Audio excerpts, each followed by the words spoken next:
Tayo po'y manalangin. O Heavenly Loving Father, patuloy kaming nagpupuri at sumasamba po sa inyo sa Espiritu at katotohanan. Panginoon, kami po'y nagpapakumbaba sa inyo pong harapan. Humihingi po kami ng kapatawaran sa aming pagkakasala sa isip, sa salita at sa gawa. We acknowledge that apart from you, we can do nothing. Panginoon, aming pong idinudulog ang aming bansa. Tulungan niyo po ang aming mga leaders na bigyan niyo po ng karunungan at kaalaman kung paano po matutugunan ang nararanasan namin na pandemya from COVID-19. Dalangin po namin, O Diyos, na loobin niyo po na nawa makabili na po kami ng vaccine for COVID. At sa inyo pong kalooban, nawa makarating na po ito sa aming bansa. Panginoon, dinudulog po namin ang online service na ito na nawa po gawin niyo pong matagumpay at marami pong umattend. At ito po'y tulong kalakasan sa aming spiritual na buhay. Panginoon, idinudulog po namin ang aming speaker na si Pastor Tarroja na maghahatid ng magandang balita. Kasihan niyo po siya ng iyong banal na espiritu na maunawaan po ng bawat isa ang hiwaga ng inyo pong salita. Ipinagkakatiwala po namin sa inyo pong kamay ang online service na ito na magiging matagumpay at marami pong mapagpala. Panginoon, ibinabalik po namin sa inyo ang lahat ng papuri at taus-pusong pasasalamat at ito po ang aming dalangin sa pangalan ng aming Panginoong Hesus. Amen. We pray that today's message will strengthen your faith. If this happened, we love to hear your story. Send your story to our FB page or you may send it to our personal messenger. If you want to pray for or want to ask spiritual guidance or would like to join a Bible study group or discipleship group, just message us at GCF Montalban FB page. Or you may direct your concern to Brother Carlo Asilo or to Pastor Arnel G. Aristoteles. If this ministry has blessed you and if you want to support this ministry financially, you may give your tithes and offerings through online transfer or you may deposit it to our Banco de Oro account with account name GCF Inc. and with account number 010228006618. You may also give your tithes and offerings to Palawan Express, Western Union, Cebuana Lulier, M. Lulier, or LBC Padala, under the name of Carlo Asilo. Brother Carlo will deposit your sent money to our church BDO account and will send back the copy of deposit slip to you for accountability purposes. Again, may the Lord bless you as you listen to the message today.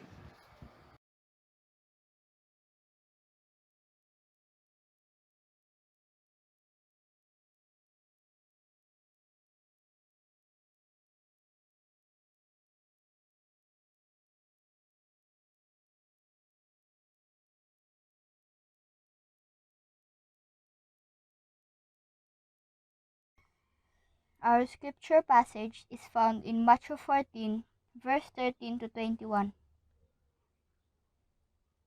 When Jesus heard what had happened, he withdrew by boat privately to a solitary place. Hearing of this, the crowds followed him on foot from the towns. When Jesus landed and saw a large crowd, he had compassion on them and healed their sick. As evening approached, the disciples came to him and said, "This is a remote place, and it's already getting late. Send the crowds away, so they can go to the villages and buy themselves some food." Jesus replied, "They do not need to go away. You give them something to eat." "We have here only 5 loaves of bread and 2 fish," they answered. "Bring them here to me," he said, and he directed the people to sit down on the grass. Taking the 5 loaves and the 2 fish and looking up to heaven, he gave thanks and broke the loaves. Then he gave them to the disciples, and the disciples gave them to the people.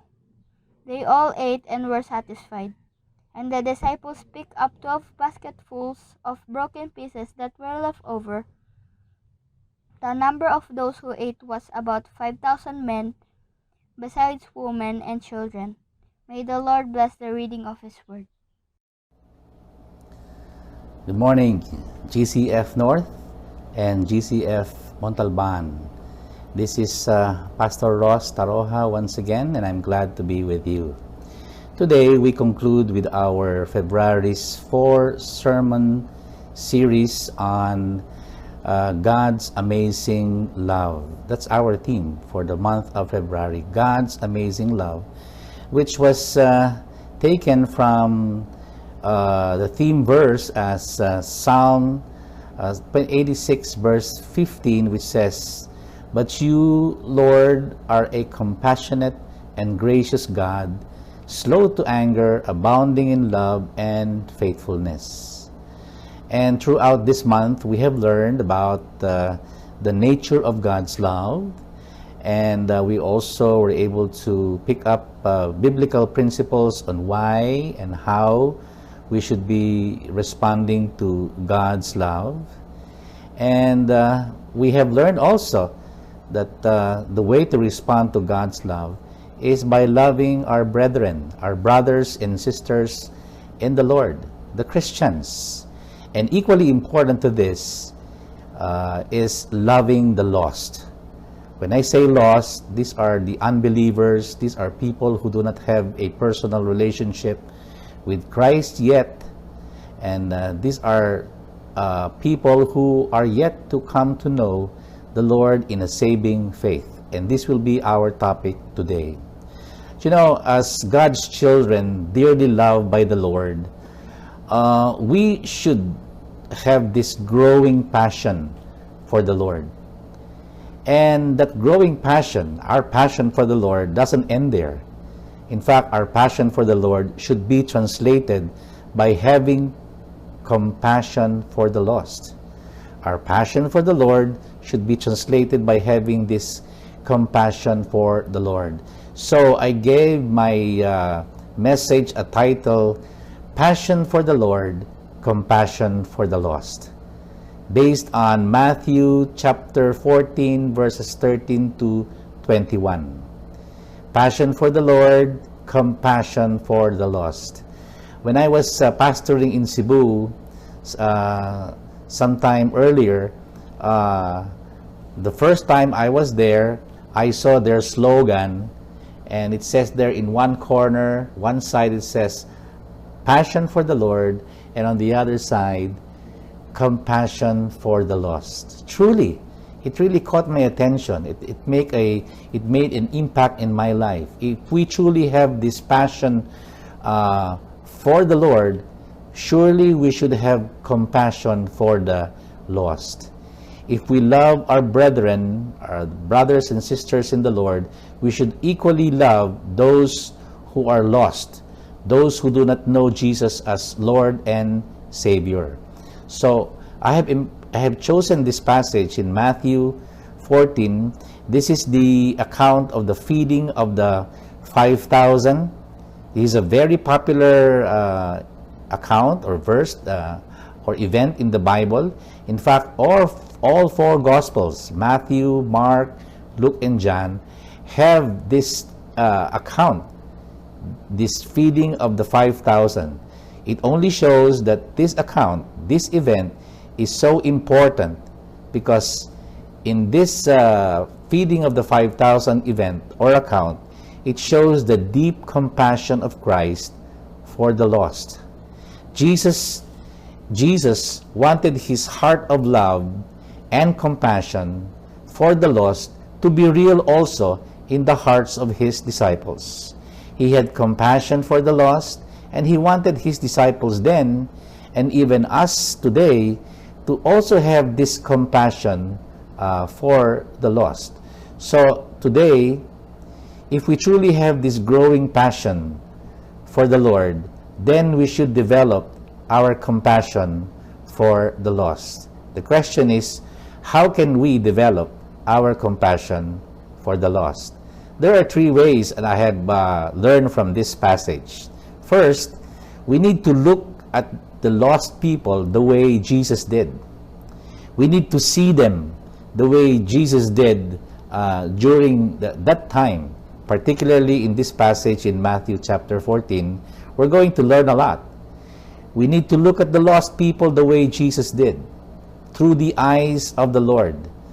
In this passage, we know and we learn that Jesus knew their condition, their true condition. And they were helpless, they were hopeless, they were harassed, and they were like sheep without a shepherd. They were simply lost, and they were actually doomed. If you do not have Christ in your life, if you do not know Jesus as your personal Lord and Savior, you're doomed. That's why you need Christ. In this passage also, Jesus showed his compassion to the lost by or with acts of kindness. And we see that in starting verse 13, when Jesus heard what had happened, he withdrew by boat privately on a solitary place. Hearing of this, the crowds followed him on foot from the towns. When Jesus landed and saw a large crowd, he had compassion on them and healed their sick. It says here in the beginning of verse 13, when Jesus heard what had happened, well, what did really happen? Well, if you're going to turn to the earlier verses of this chapter, we see that John the Baptist was just beheaded. He was killed by King Herod for rebuking King Herod for his sin. So after learning that, Jesus, of course, being the cousin, well, you know how it would feel if a loved one or a friend or a relative has been killed. He was lonely, no? He was sad. Perhaps he was even angry. So at this time, he was on his Galilean ministry tour, and people there already knew him as a miracle worker. He was already a popular personality. In fact, many people, if not all, wanted him to become their king, their political king, who would overthrow the Roman government and establish a new government, a new kingdom for the Jews. So that was the mindset of the people there. That's why he was sought after. But after that incident of John being killed, or John the Baptist being beheaded, Jesus started withdrawing from public ministry, getting into a more private thing. He wanted to move away from the public ministry, and he wanted to maybe go to rest, have a retreat with his disciples in a quiet, private place. So they took the boat and went on to another place, but the crowds really followed them until here we see Jesus with his disciples having faced this 5,000 people, or in fact even more. It says here in the passage that there were 5,000 men, only men. And if you're going to account for the women and the children, it could be double or more. But we see here the scenario of Jesus being faced with a situation or a burden of taking care of this crowd when it was getting late. So, when Jesus saw the crowd, he already knew that these people were lost. He knew their real condition. Again, the people were just like a sheep without a shepherd. Being harassed, they were helpless, hopeless, and they were lost.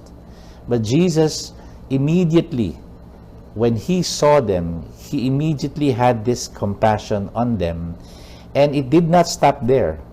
His compassion moved him in such a way that he had this immediate action. What? Healing the sick.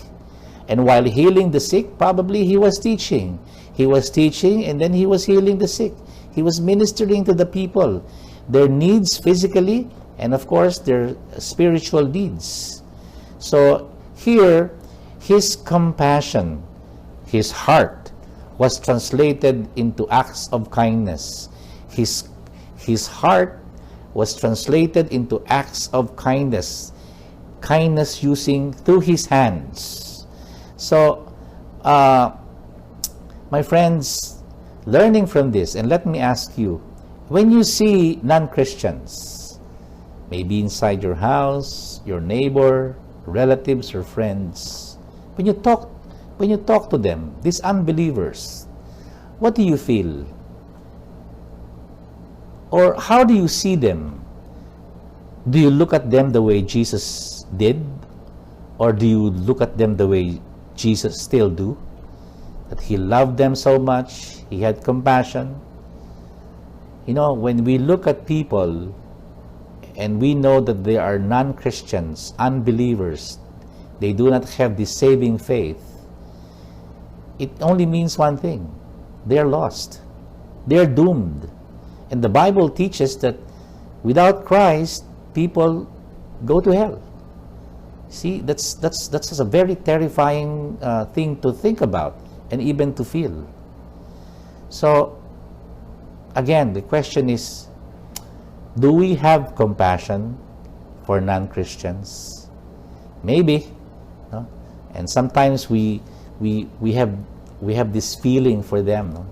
But others, they only feel this pity. You know, the feeling of pity itself is not necessarily compassion, because compassion is always accompanied by action. Action should take place when there is compassion. And there are times, in fact, many times, in which God would allow us to go through certain situations in our lives where he would allow people to cross our path, or us to meet people who are non-Christians, and he would simply prompt us to have this, our compassion for these people, to be put into action. Well, a good way of showing our compassion for these lost people is by doing acts of kindness, helping them, not only financially, no, staying with them, spending time with them, listening to them, no? And you know, the best way actually is to share with them the gospel. That's the best way in which we can show our compassion for the lost, to share the love of Jesus Christ. So it's very important that if we want to develop our compassion for the lost, as we have this passion for the Lord, it is very important that we look at the lost people through the eyes or the way Jesus did. Another way of developing our compassion for the lost is that we should be ready to be inconvenienced. When I say inconvenience, we should be ready and even willing to be bothered, to be disrupted, to be distracted, or even to be burdened by these people in whatever reasons. In this account, in this feeding of the 5,000, if you're familiar with this, you know very well that these disciples wanted to go their own way. The disciples were only concerned about their rest and relaxation. So, well, if I were Jesus' disciple at that time, I wouldn't blame myself, because they were with Jesus and they were so, they have been to a lot of activities of the ministries, evangelizing, healing even, and even delivering people of who are demon-possessed as they were empowered and authorized by the Lord.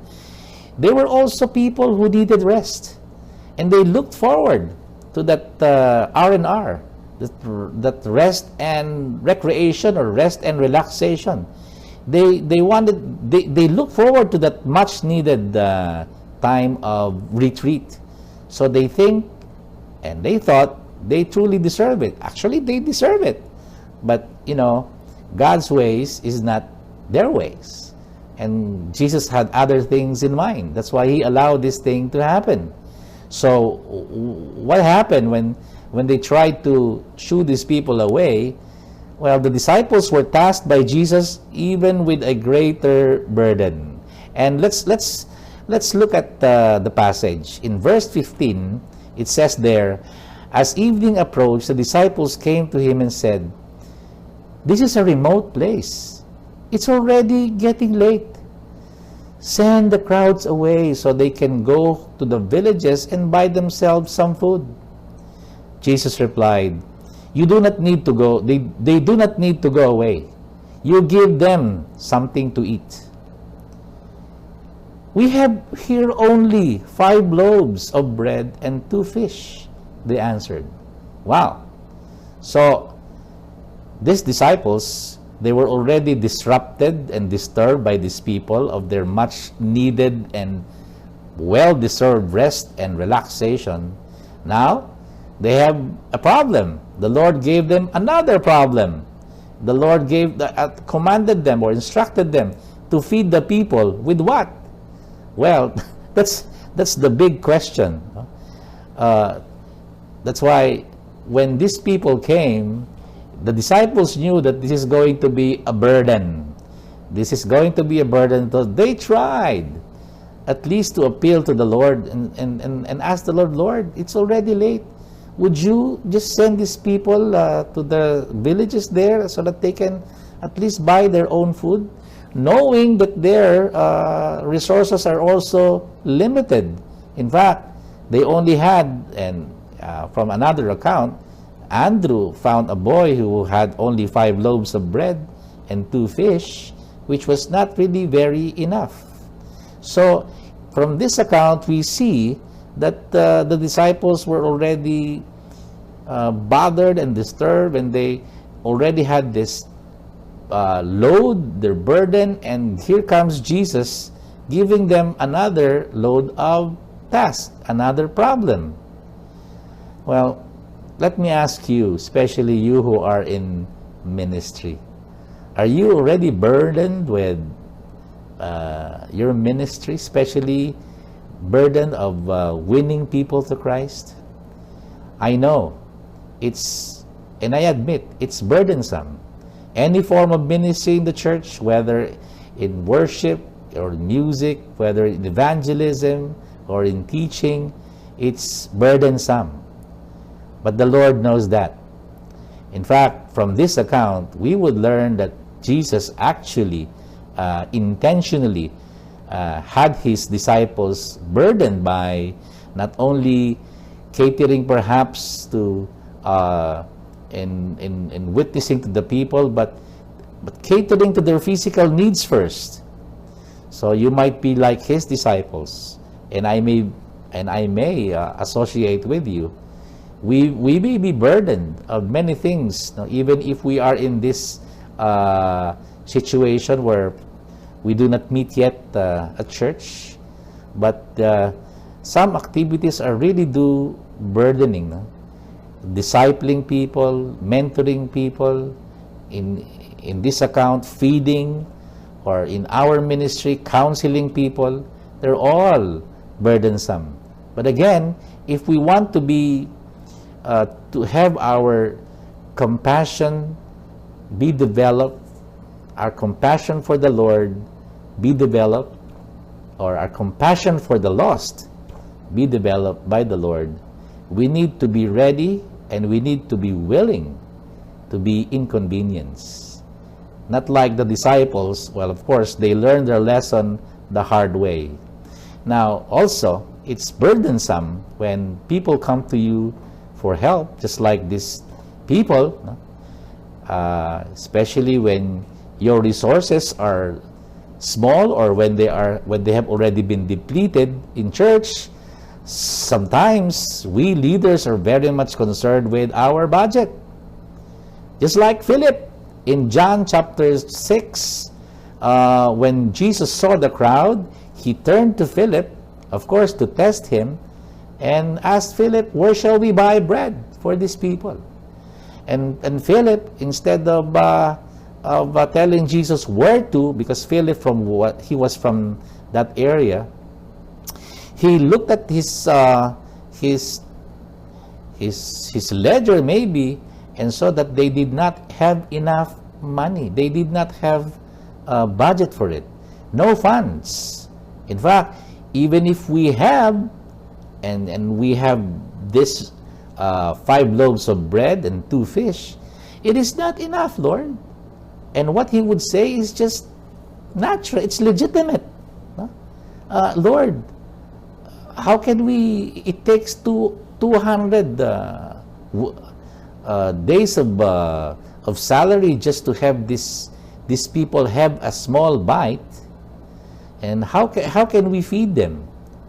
Well, if you look at the account, and even in this account, Jesus was actually teaching his disciples first to have that compassion for the people, especially for the lost. Second, and primarily, is for them to trust Jesus. Trusting Jesus in everything that they do. If I were Jesus, I could have told them, you have been with me for the past 2 years, and you have seen me perform miracles after miracles, miracles after miracles, yet you still do not know me, perhaps, or you do not trust me. So Philip and the rest of the disciples, instead of saying, we have so little resources or budget, they could have said, Lord, it is you. Just say the word, and these people will be provided for. So, again, we may be at this time, just like the disciples, confronted with resources running out. But you know, the Lord is always there. Actually, church resources then and even today will never run out will never run out if these resources are used primarily for winning people to Christ. Let me say that again. Church resources will never run out if primarily it is used for evangelism, for winning people to Christ. Then that should be our top priority, ladies and gentlemen. A church that is focused on winning people for the Lord, whether locally or engaged in mission, will never run out of resources. Will always have something to spend on or to invest on for these people. Other ministries should come second. That's my personal conviction. As church leader, our budget should be first focused on winning people to the Lord, and then discipling them on to mentoring them or training them and sending them. Of course, fellowship is very important, encouragement and all of this, but they are only second to what Jesus wanted his disciples then and even today, is to win the lost for the Lord.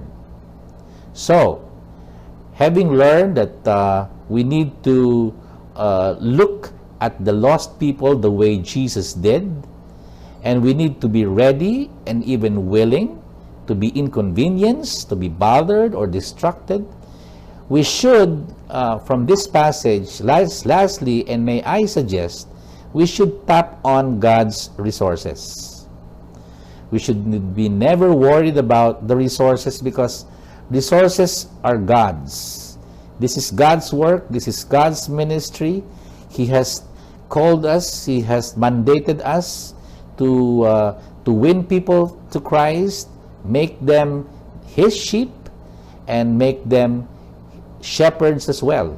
We shepherds in the church should also should see to it that everything that we do for the people, as we shepherd the sheep, they also become shepherds. Or when we train them and we mentor them. But we should always, as we trust God, we should always tap on God's resources. Why? We know very well that the Bible teaches that His provisions are sufficient. Sufficient. exceedingly, abundantly. It's limitless. His provisions are always enough. He will never run out of providing for our needs. Also, His provisions satisfy. His provisions always satisfy. The Lord is good. And because the Lord is good, He always provides things that are good for us. Like in this account, we see in verse 18, it says there, "Bring them here to me," He said. He directed the people to sit down on the grass, taking the 5 loaves and the 2 fish, and looking up to heaven, He gave thanks and broke the loaves. Then He gave them to the disciples, and the disciples gave them to the people. They all ate and were satisfied, and the disciples picked up the 12 baskets full of broken pieces that were left over. The number of those who ate was about 5,000 men, besides women and children. Now, going back to verse 18, it says there, "Bring them to me." And that's the best way that we can do when we meet people, especially those who do not know Him yet. And the Lord has mandated us, has tasked us to bring people to the Lord. So, the Lord commanded that His disciples bring the people to Him. And He Himself gave the direction that the people should sit on the grass. We see here that the Lord is the Lord of order. No? He doesn't want people to be standing and quarreling about food.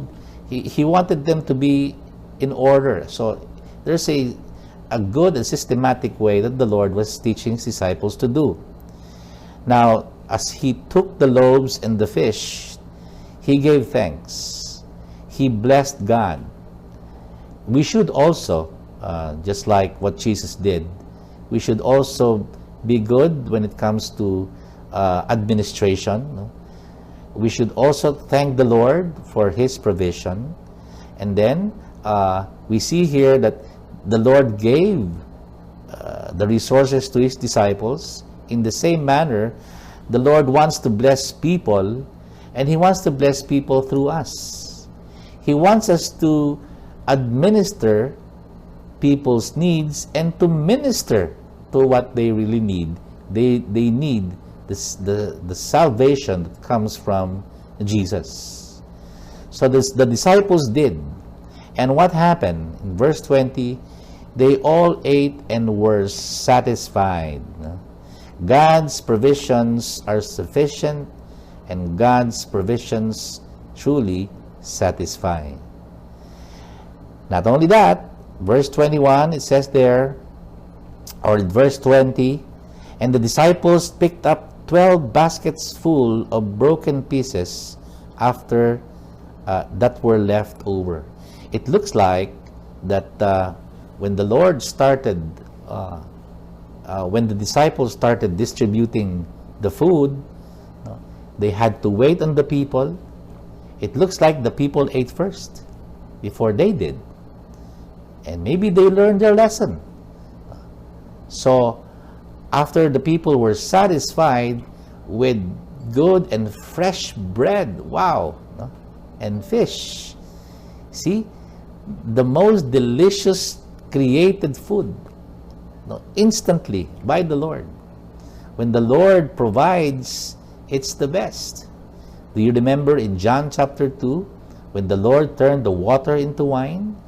The wine connoisseur, he was so amazed by the wine that was provided by the Lord. They tasted even a lot better from the first ones. Here, wow, the bread was good, but the Lord had made out of the small resources that was given Him, when He multiplied, He magnified. As this were offered to Him, He offered it to God and provided the people's needs. That's the Lord. the best bread ever baked or ever created by the Lord. And what did his disciples had to do? They just had to trust the Lord and obey him. My friends, we here as his 21st century disciples, we also need, just like the disciples, learn our lesson well. When we look at people, especially the lost, we need to look at them as the Lord did. We need to see through the Lord's eyes, no? And these people who are lost. We also need to be willing to be burdened, to be inconvenienced for the Lord's sake. Because that's what the Lord did. He sacrificed his tired body. He was supposed to be relaxing and resting, but here came these people, and he provided for them. He did not tell these people, "You go away, I need to rest." As he was confronted with the situation, he addressed it. We also need to address when these situations would come, especially people who do not know the Lord. Let's not be bothered by our resources. We can always tap on the Lord's resources that is sufficient and satisfying. So, trust the Lord. Obey his will to meet the people's needs, physical and spiritual. Always remember, my friends, that God will not lead us to where he will not provide for us. He led his disciples into this desolate place, nowhere to find bread or other resources, confronted with the problem of feeding more than 5,000 people. He led them in order for him to prove that he is Lord. He is the God who provides sufficiently and abundantly. God will not lead us to where he will not provide us. Are you there? So God will always also lead people to us, or he may lead us to people, especially to those who are lost. And the Lord will wait how we should respond.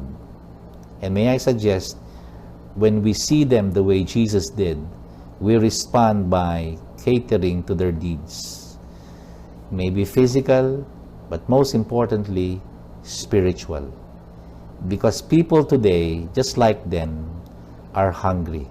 They're hungry for God. And we who have the bread and should feed them with the bread of life.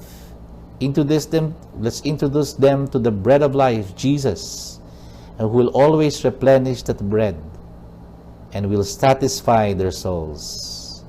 So let's turn our passion for the Lord into compassion for the lost. In conclusion, just let me summarize the answer to the question, how can we develop our compassion for the Lord? First, let's look at these lost people the way Jesus did. They're lost. But we can help them find the way, because Jesus is the way and we have the way.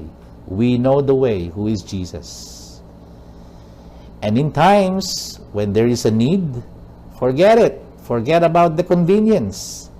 God has allowed us to go through that situation, so let's be ready to be inconvenienced and be willing to be bothered by these people, especially those who are lost, so that we can lead them to the right way of Jesus. And then lastly, let's not worry about our resources individually or as church. God will continue to bless us, to bless other people. We just need to tap on God's resources, because God's resources is always there, available for us. We just need to trust him and obey him. So God's people, is your heart for the Lord? Do you have compassion for the Lord? then let that compassion or let that passion translate into compassion for the lost. Who knows? He or she may be just beside you right now. Thank you very much. God bless us all. Happy Sunday.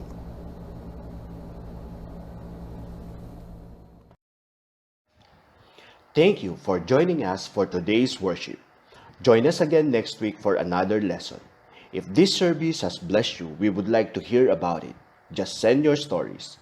And if you want to support this ministry financially, message us at our GCF Montalban FB page. Once again, thank you. Have a blessed and fruitful week. God bless you.